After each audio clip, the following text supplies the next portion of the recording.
My buddy Sean owns land in West Virginia beside a neighbor named Sonny. He's a semi-retired builder and a real character who has helped us with all sorts of shenanigans, so when he needed help getting his 1978 Ford F250 out of the garage, I agreed to take a look. The 390 cubic inch engine is a transplant from a 74 F250, and when it was originally installed, the oil pump drive shaft wasn't in right, so it locked up 300 feet from the house. A local shop rebuilt the engine and it was reinstalled by Craigslist mechanics who no-showed partway through the project.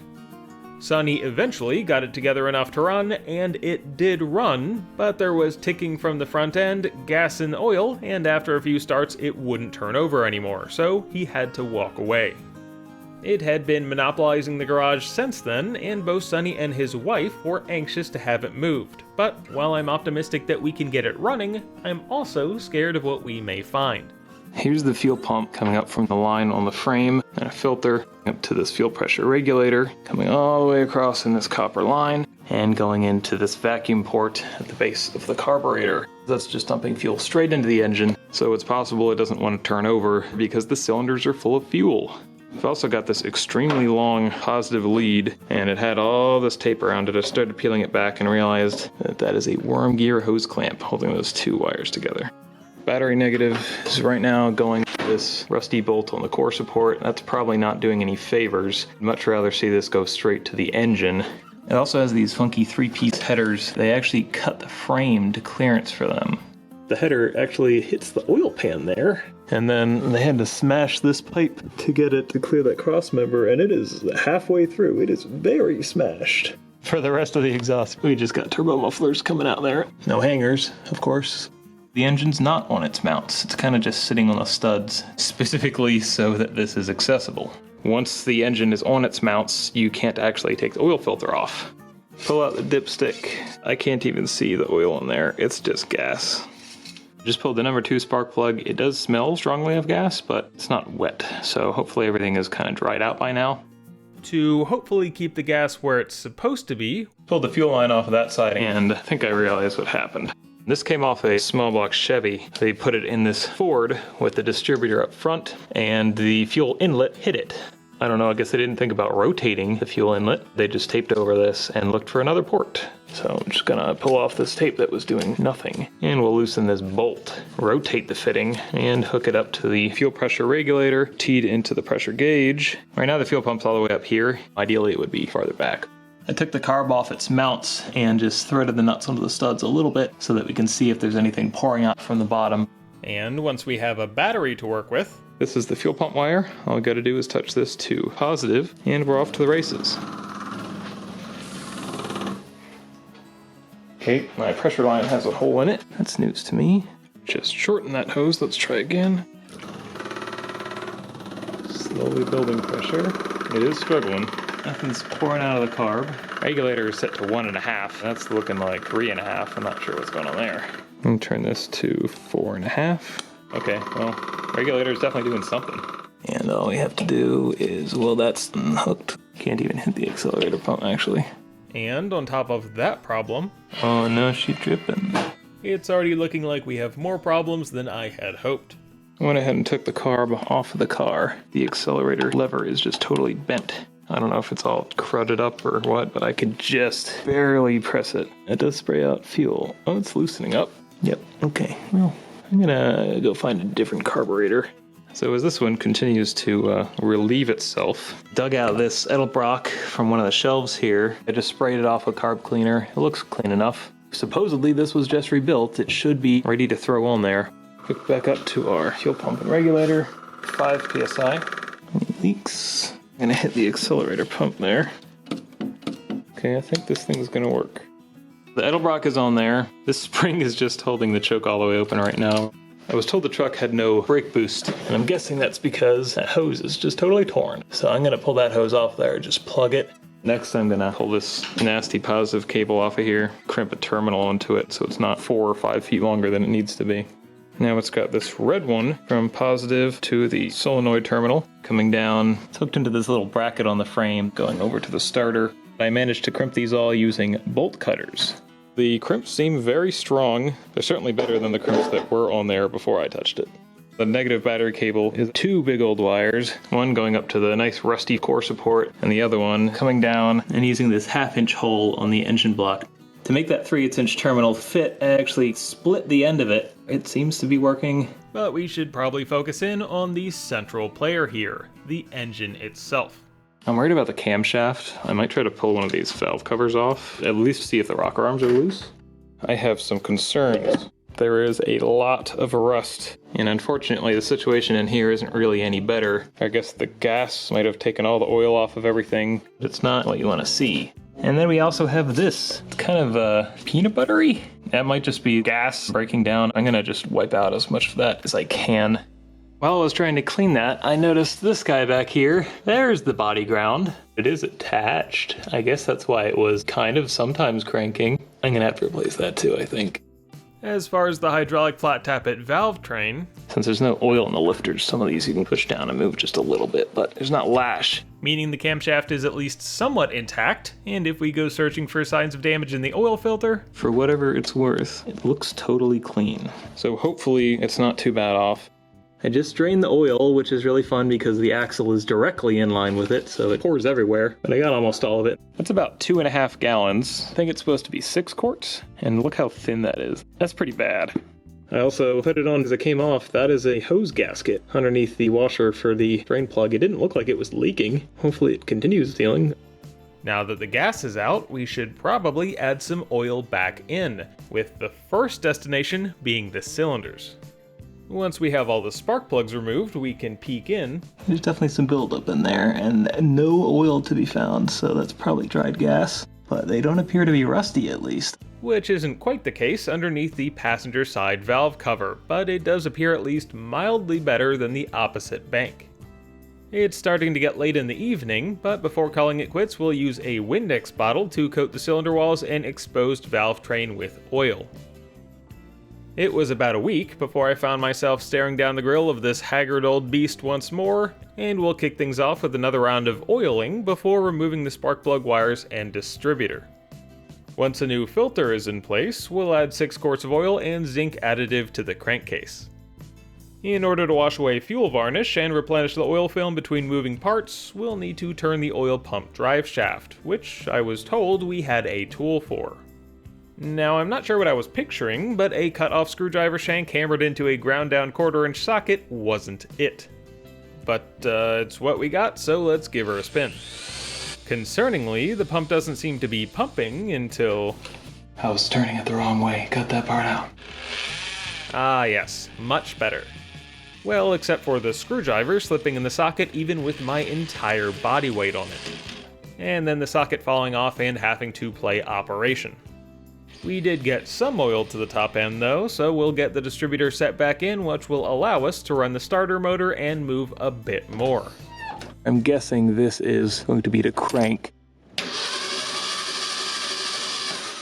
There was a little bit spraying out already, so pressure is good. The gauge in the cab was reading almost 50 psi, and I could see oil coming up at a few of them, but it did not want to come up at all of them, so we're going to leave the valve covers off. Another issue he was having was this HEI distributor. Ford style wires didn't fit, so he ended up with these roll your own silicone wires, but the terminals kept pulling out of the boots, and we were having a lot of trouble with them, so I went ahead and brought this set, which is actually the same set of wires I'm using for my 454. Hopefully these will fit just right. Once the spark plugs have been reinstalled, those will get organized just enough to ensure that they don't end up in the fan blades, and as we are approaching go time, it would be pretty nice to have the engine actually mounted. We used the Sketchy chain hoist in the ceiling, and it took a lot of pulling and unbolting the passenger side muffler, but we were able to slide the engine forward and drop it down into the mounts.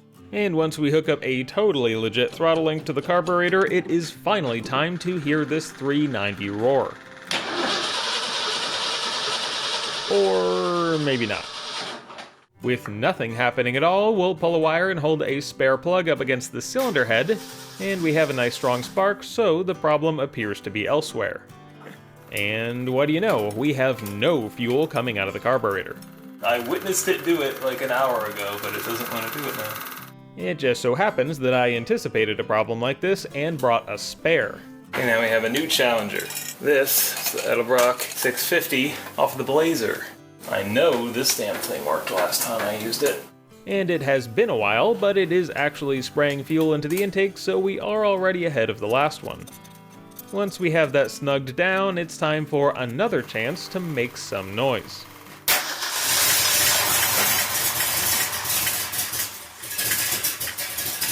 Although the timing leaves something to be desired. Seems like it's close.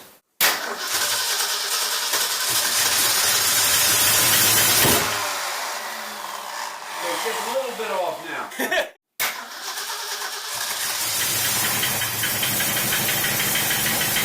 It's finally running well enough to set the timing by ear, but there's another racket that is pretty hard to ignore. That's a little more than the tick that had been described to me, but it's going to need more investigation, so I think we'll call it for the day and come back a little better prepared. Starting with a more confidence-inspiring oil prime. I took that same DIY tool and welded the socket to it this time so it can't come loose. Boy, howdy, do you sure know how to be a scary, scary person. So hopefully that does the job and we can use it to spin the oil pump fast enough and long enough to actually get oil through the engine. There is oil coming up at each one of them, so at least we can have a little more faith in the top end. We'll get the distributor back in, install a proper throttling stud, and since my faith in the substance coming out of the gas tank is very limited, It looked pretty yellow when I dumped it out of the other carburetor. We're gonna try hooking the hose for the fuel pump up to a clean gas can. Let's make sure the accelerator pump still works. Oh yeah, we are good. So I'm gonna hook up the timing light and we will start it again.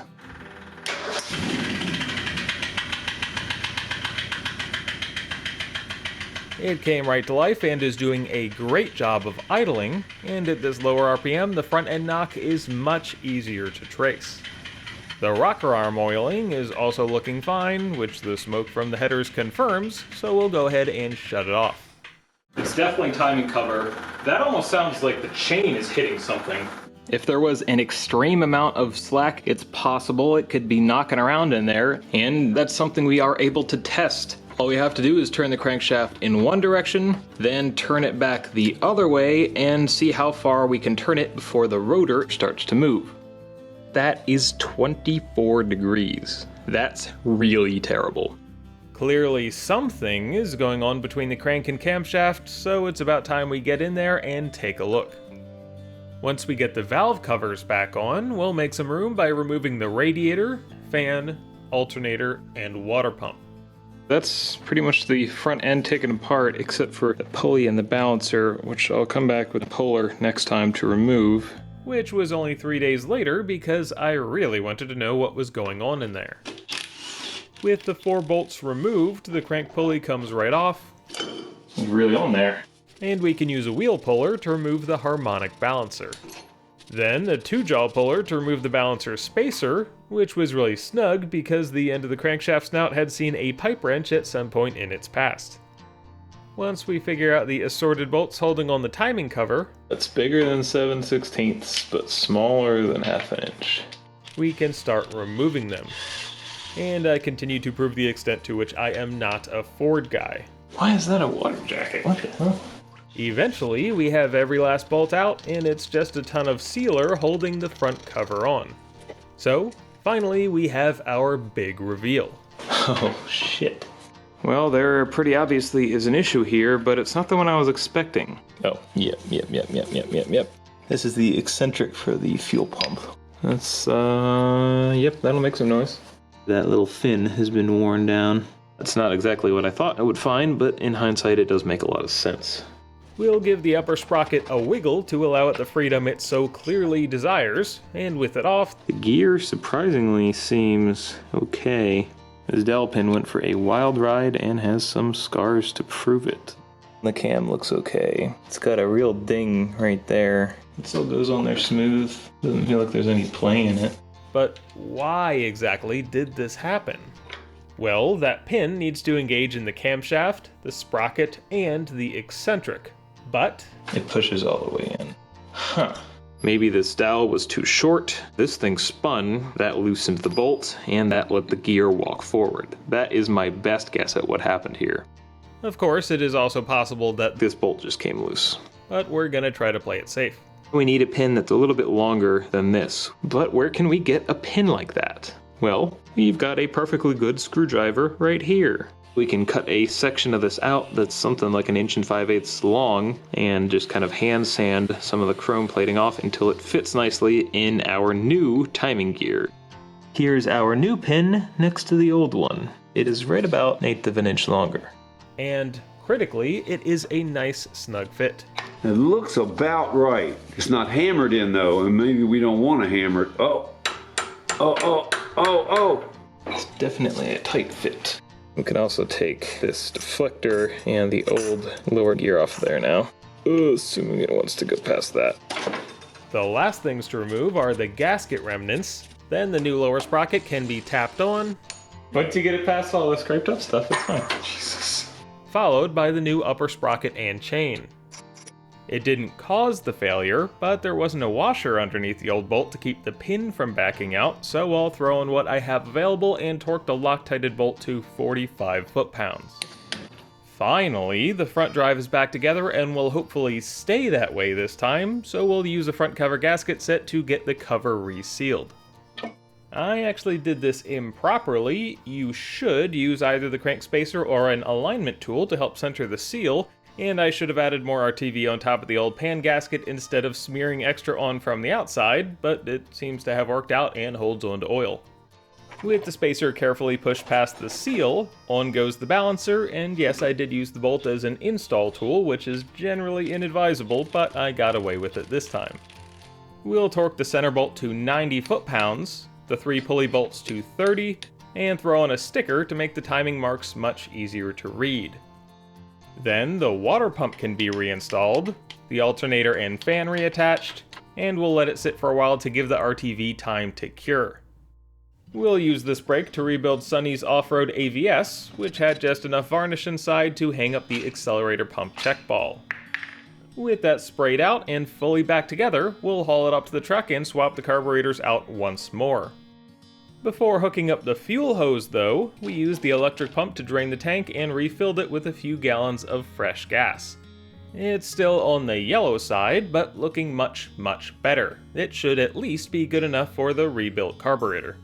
Next thing I'm going to do, well, it's still relatively easy to get to, is change out that oil filter adapter. If you look down in there right now, it's actually touching the frame. There's no non-destructive way to remove that, and there's definitely not an easy way to install a new one. So instead of that adapter that has a sideways filter, I was able to find this one that positions the filter vertically, and I'm pretty sure it'll clear the frame. So we'll start taking off the old one, but immediately ran into a problem. That ferrule was in there like sideways, but the gauge was working, and this didn't seem to be leaking. I'm kind of amazed by that. I managed to get it off the old line by hammering a nail through it, and I don't really think this is gonna seal. But it'll have to do for the moment, as we have an oil filter adapter to finish swapping. That was a pain. Those bolts were really hard to get to, and they're not metric threads, but they are 12mm heads.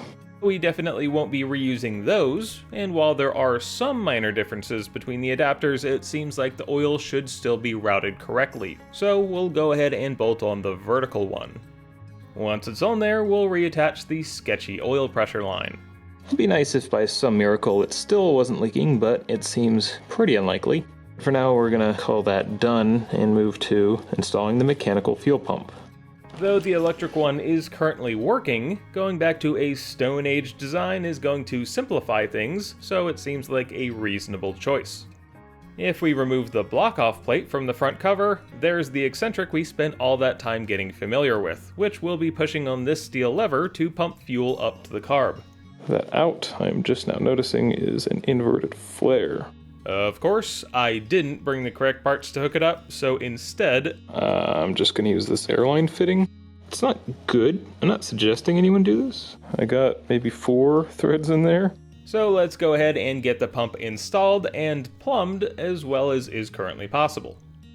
Once the radiator hoses are reattached, the cooling system is filled, and the carburetor bowl has some gas in it, we'll see if it wants to run.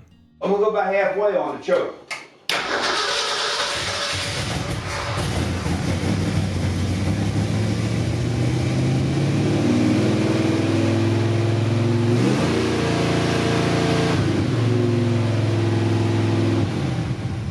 It fired up quickly and is finally sounding good, a nice, smooth V8 rumble without any jackhammer undertones. That's as far as we're getting tonight, though. The smoke detector says we need to take this show outside.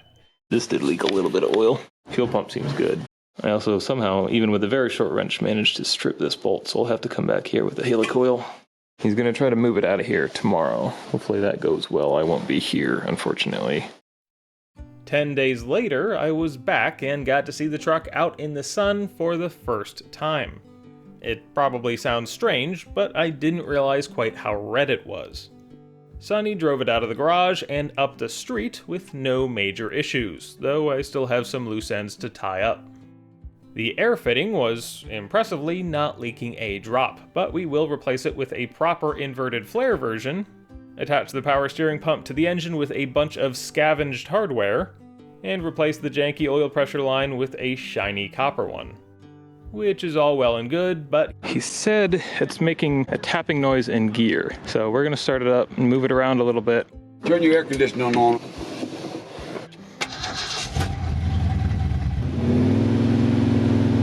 The engine is running nicely, with good oil pressure, and yes, the truck even moves. We do have some not insignificant drivetrain noises, but fortunately the open transmission tunnel makes it pretty easy to locate them.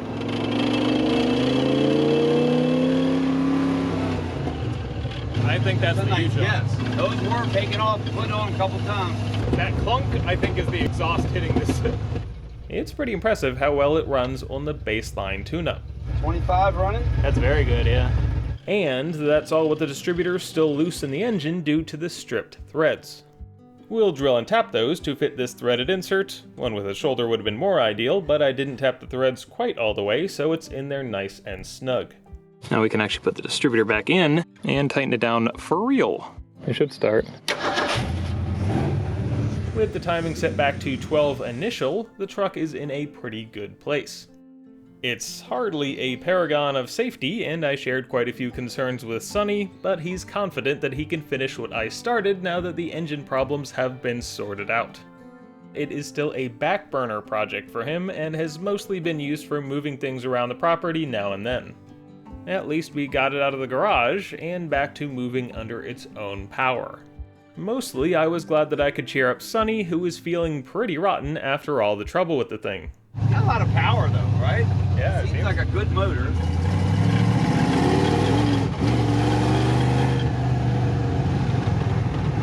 And that we were able to help this old farm truck regain its voice.